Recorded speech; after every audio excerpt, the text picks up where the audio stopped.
இன்றைக்கி நம்ம என்ன பண்ண போகிறோம்னா சிக்கனை வச்சு கேரளா ஸ்டைல் சிக்கன் கொண்டாட்டம் எப்படி செய்கிறதுன்னு பார்ப்போம். இதுவும் ரொம்ப சிம்பிளான ரெசிபி தான், இதுக்கும் ரொம்ப மெனக்கென்னு அவசியம் இல்லை.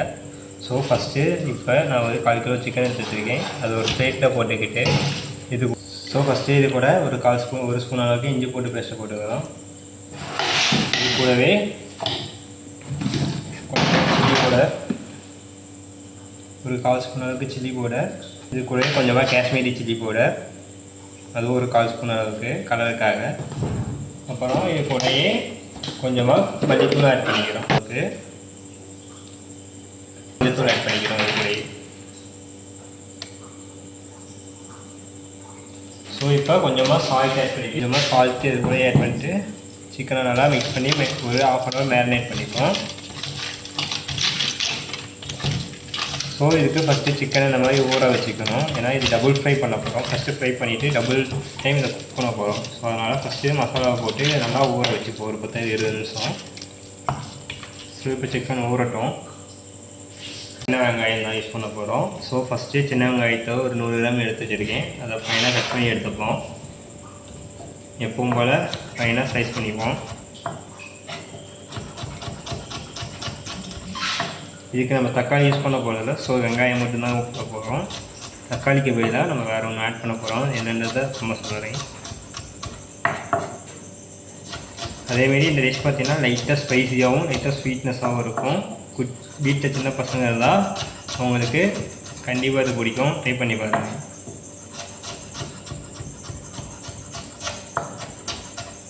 ஸோ இந்த மாதிரி ஃபஸ்ட்டு சின்ன வெங்காயத்தை குட்டி குட்டியாக சாப் பண்ணிப்போம்.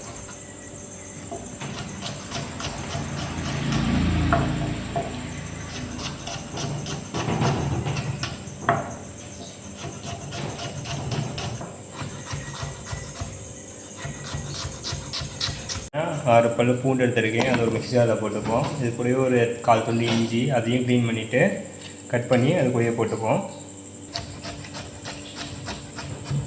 இந்த மாதிரி கட் பண்ணிவிட்டு இது கூட ஆட் பண்ணிப்போம். பச்சை மிளகாய் எடுத்துருக்கேன். அதையும் உடச்சிட்டு போட்டுட்டு க்ரஷ் பண்ணிப்போம். பேஸ்ட் ஆக்கக்கூடாது, க்ரஷ். அது எப்படின்னு காட்டுறேன். 1க்கு 2 இஞ்சி பச்சை மிளகாவை க்ரஷ் பண்ணி வச்சுருக்கோம். ஸோ இப்போ அடுத்து என்ன செய்யணும்னு பார்ப்போம். அடுப்பில் பேன் வச்சுருக்கோம். பேன் ஹீட் ஆனதுக்கப்புறம் சிக்கன் பொரிக்கிறதுக்காக ஆயில் விட்டுப்போம். கொஞ்சமாக விட்டால் போதும், ஏன்னா சிக்கன் கொஞ்சமாக யூஸ் பண்ணுறதுனால. ஸோ ஆயில் வச்சுட்டு ஆயில் ஹீட் ஆனதுக்கப்புறம் ஒவ்வொரு சிக்கனாக போட்டு ஃபஸ்ட்டு ஃப்ரை பண்ணிட்டு இருக்கோம்.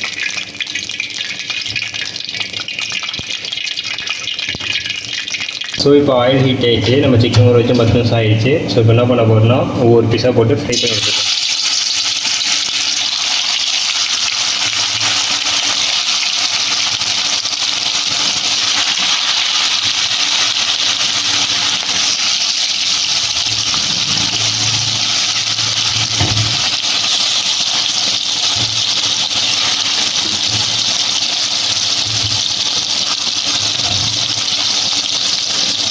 ஸோ இப்போ சிக்கனை ஃப்ரை பண்ணி எடுத்துருக்கோம்.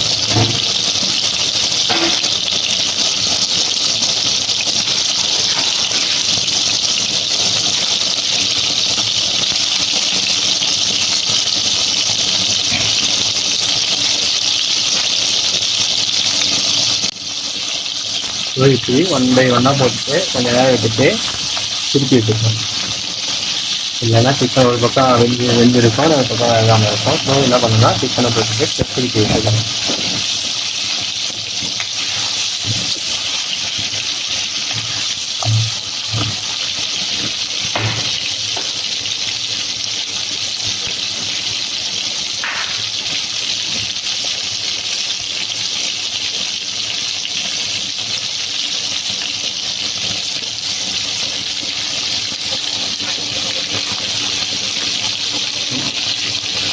ऐसा लेके आओ तो ये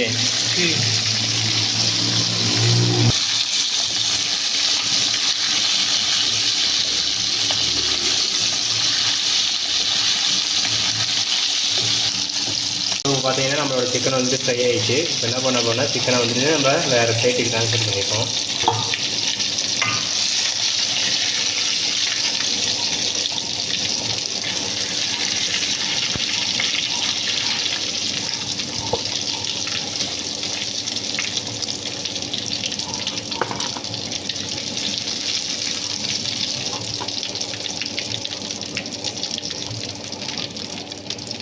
சிக்கன் ஃப்ரை பண்ண அதே ஆயில் தான் யூஸ் பண்ண போகிறோம். ஸோ கொஞ்சமாக ஆயிலை மட்டும் வச்சுட்டு பேலன்ஸ் ஆயிலை மாற்றி வச்சுட்டேன். ஸோ இப்போ க்ரஷ் பண்ணி வச்சுருக்க இஞ்சி பூண்டு பேஸ்ட் வந்துட்டு இது கூட ஆட் பண்ணிப்போம் ஃபஸ்ட்டு.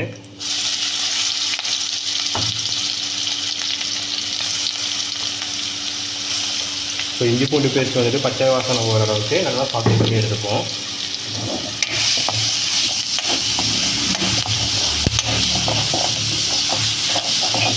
அதே ஆயில் யூஸ் பண்ணணும்னு அவசியம் இல்லை. நீங்கள் மேக்ஸிமம் அதே ஆயில் யூஸ் பண்ணிங்கன்னா உங்களுக்கு ஆயில் கன்சப்ஷன் வந்துட்டு கம்மியாகும். அதுக்காக தான் நான் அதே யூஸ் பண்ணுறேன். ஸோ நீங்கள் வேணும்னாலும் வேறு ஆயில் கூட யூஸ் பண்ணிக்கலாம். ரெண்டாவது கோகோனட் ஆயில் தான் யூஸ் பண்ணணும்.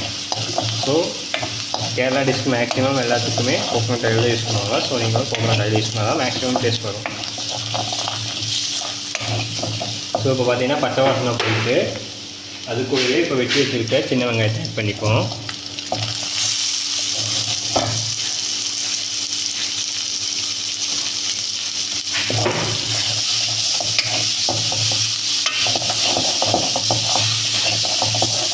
சின்ன வெங்காயத்தையும் நல்லா கோல்டன் ப்ரௌன் அளவுக்கு நல்லா சாத்தே பண்ணி எடுத்துக்குவோம். ஸோ இப்போ ஆனியனையும் நல்லா கோல்டன் ப்ரௌன் அளவுக்கு நல்லா சாத்தே பண்ணி எடுத்துக்குவோம்.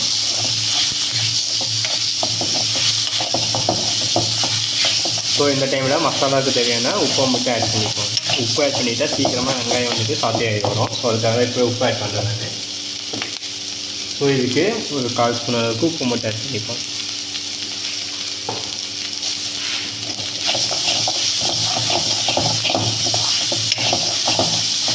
நல்லா மிக்ஸ் பண்ணி வச்சுருப்போம். அப்போ தான் சீக்கிரம் குக் ஆகும். ஸோ ஈவனாக உப்பு ஸ்ப்ரெட் ஆகும். ஸோ எப்போது உப்பு போடும்போது ஃபஸ்ட்டு கம்மியாக போடுங்க. அதுக்கப்புறம் உப்பு பத்தலைனா கூட மாதிரி ஆட் பண்ணிக்கலாம். உப்பு போட போயிடுச்சுன்னா வேஸ்ட்டாக போயிடும். நீங்கள் மெனக்கிறத இப்போ சுத்தமாக வேஸ்ட்டாக போயிடும். ஸோ இப்போ பார்த்தீங்கன்னா ஆனியன் வந்துட்டு கோல்டன் ப்ரௌன் ஆகிடுச்சு. ஸோ இப்போ இது கூட மசாலா என்னென்ன ஆட் பண்ணுறதுன்னு பார்ப்போம். இது கூட கொஞ்சமாக 1/4 ஸ்பூன் அளவுக்கு கொரியாண்டர் பவுடர் ஆட் பண்ணுறேன். அதே குவான்டிட்டி அளவுக்கு கொஞ்சமாக சில்லி பவுடரு, கலருக்காக கொஞ்சமாக காஷ்மீரி சில்லி பவுடர் ஆட் பண்ணுறேன். கொஞ்சமாக கனல் பவுடரு, இட்ஸ் மீன்ஸ் பெருஞ்சீரக பொடி, ஒரு 1/4 ஸ்பூன் அளவுக்கு பெப்பர். ஸோ போட்டுட்டு இப்போ மசாலாவோட பச்சை வாசனை போகிற அளவுக்கு குக் பண்ணிப்போம்.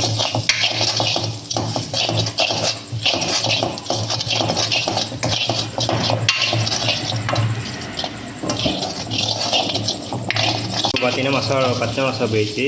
இந்த டைமில் கொஞ்சமாக இது கூட டொமேட்டோ சாஸ் ஆட் பண்ண போகிறோம். இந்த டொமேட்டோ போட போகிறதுல டொமேட்டோ சாஸ் ஆட் பண்ண போகிறோம். ஒரு ஸ்பூன் அளவுக்கு டொமேட்டோ சாஸ், 1-1.5 ஸ்பூன் அளவுக்கு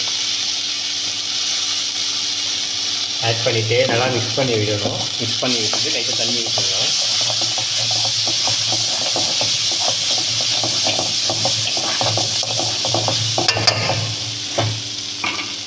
இப்போ இது கூட ஒரு ஸ்பூன் அளவு தண்ணி ஆட் பண்ணிப்போம். தண்ணி ஆட் பண்ணிட்டு நல்லா மிக்ஸ் பண்ணி விட்டுட்டு இது கூட தொளிச்சு வச்சுருக்க சிக்கனை வந்துட்டு இப்போவே நம்ம ஆட் பண்ணிப்போம். ஸோ இது கூடவே பொரிச்சு வச்சுருக்க சிக்கனை ஆட் பண்ணிவிட்டு நல்லா மிக்ஸ் பண்ணி விட்டுப்போம்.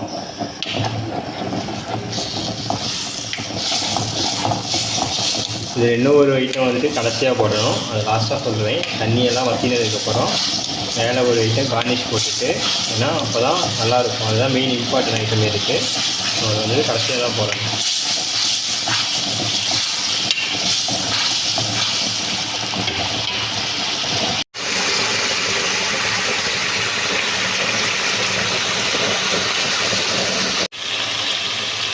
இப்போ பார்த்தீங்கன்னா ஆல்மோஸ்ட் கொதிச்சிட்ருக்கு. தண்ணி விட்ட தண்ணியெல்லாம் சுண்டினதுக்கப்புறம் கடைசியாக இன்னொரு ஐட்டம் போடணும். அது என்னென்னு சொல்லுறேன். ஸோ வீடியோ கண்டிப்பாக பாருங்க. ஸோ இப்போ பார்த்தீங்கன்னா விட்ட தண்ணியெல்லாம் வச்சுட்டு இப்போ கடைசியாக இது கூட ஒரு ஸ்பூன் சில்லி ஃப்ளேக்ஸ் ஆட் பண்ணிப்போம். இதுதான் இது கூட இம்பார்ட்டன்ட் ஐட்டமே. ஸோ கடைசியாக சில்லி ஃப்ளேக்ஸ் ஆட் பண்ணிவிட்டு நல்லா மிக்ஸ் பண்ணி விட்டுட்டு அடுப்பு ஆஃப் பண்ணிவிட்டு இறக்கிட்டா நம்ம சிக்கன் கொண்டாட்டம் கரெக்டாக ரெடி. ட்ரை பண்ணி பாருங்கள், கண்டிப்பாக நல்லாயிருக்கும். ஸோ உங்களுக்கு வீட்டில் சின்ன பசங்க சாப்பிட்றாங்க, சில்லி ஃப்ளேக்ஸை கம்மியாக போட்டால் போதும். பச்சை மிளகா அவாய்ட் பண்ணிடுங்க, இல்லைன்னா ரொம்ப காரமாக இருக்கும். இப்போ பார்த்தீங்கன்னா ஃபுல்லாக ட்ரை ஆகிடுச்சு. அவ்வளோதான், ரெடி ஆகிடுச்சு.